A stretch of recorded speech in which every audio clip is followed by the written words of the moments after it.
after, which is different to play 4 days or be the first day. So probably I can give this advantage because Cosmo know that if he was in my position, he would have said we need to make a couple of rotations in the team.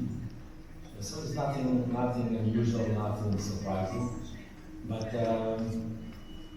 what I can tell you is tomorrow the responsibility and the motivation of this game is so high that nobody will feel pain or tired or whatever. Tomorrow everybody will be in fire inside the pitch, and you'll see that.